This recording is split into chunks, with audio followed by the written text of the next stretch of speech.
Hey guys, welcome back to another reaction video. Today we're checking out why Europe is insanely well designed. Without further ado, let's dive right in.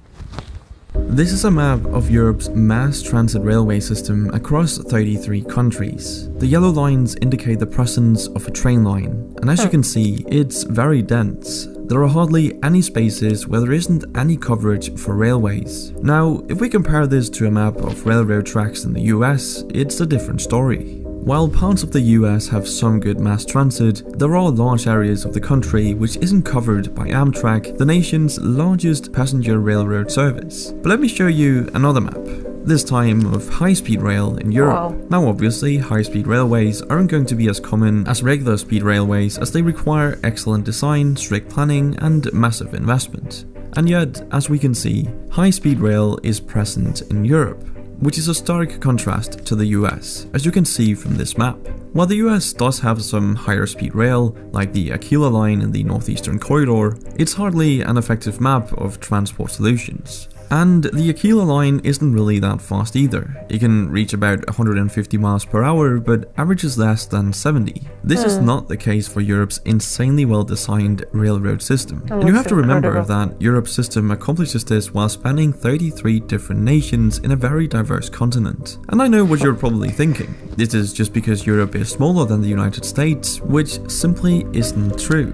While the European Union is smaller than the US, continental Europe has an area that is about 1.04 times as much as the US. So we can dismiss this argument that the United States can't be that well designed because it's too big. Europe simply is better designed. But if you're American, you might not understand why railroad tracks or public transport as a whole is so important. I mean, driving a car works fine, right? Well, no. And Europe showcases why a primary focus on private transportation is so detrimental to a well-functioning transit system.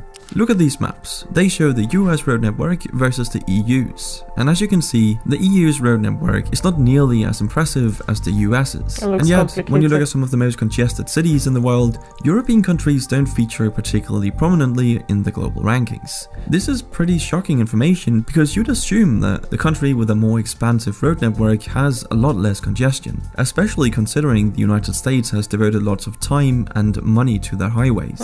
So how come Europe is less congested when they have fewer roads? Well, it all comes down to disincentivizing the use of cars and, most importantly, making an attractive alternative. Europe does this by having both private and public transportation infrastructure, which technically the US has as well, it's just a lot worse. But on top of this, Europe makes it pretty expensive to buy, own and use a car. This is achieved by having high taxes on vehicles and gasoline. In fact, here's a map of worldwide gasoline prices. As you can see, European nations are in the top rankings, while the US lies at the bottom, charging very little. But let me be very clear, it's only a good idea to make it expensive to drive a car if you have an attractive alternative, which America doesn't, but Europe does. I mean, obviously this wouldn't work in the US with its current transportation infrastructure, but in Europe, this is a great strategy because you make the roads less congested for those who actually need them and give everyone else an affordable and efficient alternative, being Europe's amazing public transport like the trains on the railways. This is arguably the better strategy because even though the vast majority of Americans have access to vehicles at around 91% and gas is comparatively cheap, it still leaves 9% who don't have access to vehicles. What are these people who can't afford a car supposed to do? I mean, sometimes public transport isn't even an option or is simply too expensive for many. So you've now actively excluded those who aren't exactly the most well off from society. To make matters worse, some US cities actually got rid of their public transport to make room for more cars.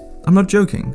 American streetcars like trams were actually removed to make way for bigger roads. Absolutely insane. Compare that to Oslo, Berlin and Madrid, where discussions are underway to restrict or even exclude most cars from the city center. And let's not forget that when you have cars, you also need somewhere to park them. And this is where things start to become rather ridiculous. You see, the United States has 2 billion parking spaces for 250 million cars. That's 8 parking spaces per vehicle. In Europe, it's pretty much a 1-to-1 with around 250 million public parking spaces for 300 million cars. But to emphasize the ridiculousness of this even further, the area that the US dedicates for car parking is actually larger than the area dedicated for housing people.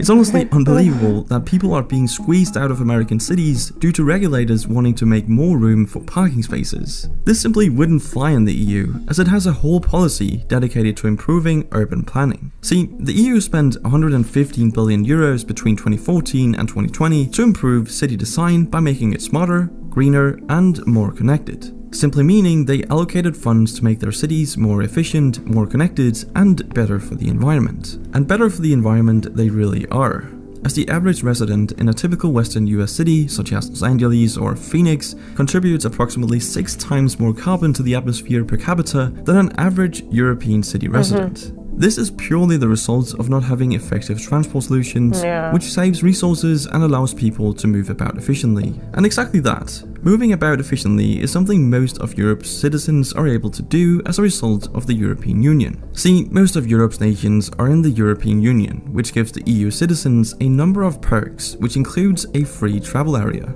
This has been one of the most important achievements of the EU, as it makes it possible for an EU citizen to travel freely to other EU member states and stay for up to 3 months.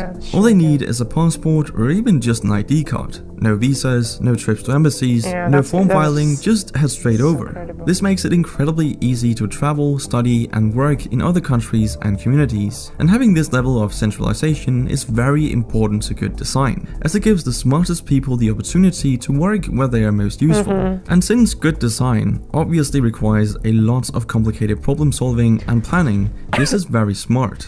Another smart thing is the incredible biking infrastructure we see in Europe, perfectly illustrated by this map of bike path density in Europe. All the purple lines are bike paths, and there's clearly a lot of them, especially towards the left side of the map, but that's just because this is the home of the Dutch, the Netherlands. Now, the funny thing is, I won't be able to compare this to a map of bike path density in the United States, because such a map hasn't been made. At least I wasn't able to find any, and I can only wonder why. But anyway, what Europe and also the European Union has achieved is pretty remarkable, as it's hard to think of another set of such diverse countries where you would be able to travel so freely, in an efficient and inexpensive manner. I mean, you can literally get from Paris to Amsterdam, for example, in just 3 hours for around $30. Imagine being able to travel all over Asia without any border crossings, checks, or visas, Honestly, and being able to stay efficient. for months at a time. That would be truly amazing. And let's not forget that European design has always been distinctive and very successful. In fact, the continent's history of design and interconnectedness serves as a model for the rest of the world. But even though Europe and the EU are pretty great and have amazing infrastructure, they obviously aren't perfect. And I'd love to hear some of the reasons it might not be, so leave a comment down below if you have some thoughts on this. But that's it for this video. Thank you for watching, and I'll see you in the next one. Seriously, it's just very impressive what the Europeans have done with the whole infrastructure, transportation. Very impressive. The thing I love about Europe is having to travel to other European countries and having to stay there. In the video, he said, as a European, you can travel to other European countries and stay for 3 months, but that's not true. You can stay indefinitely because it's your right. You can just go there and stay for as long as you want. You can buy a house, buy a car, and do stuff in another European countries without having to inform anybody or having to wait for your visa and all of that stressful things, or having to pay anything. Honestly, that's really nice.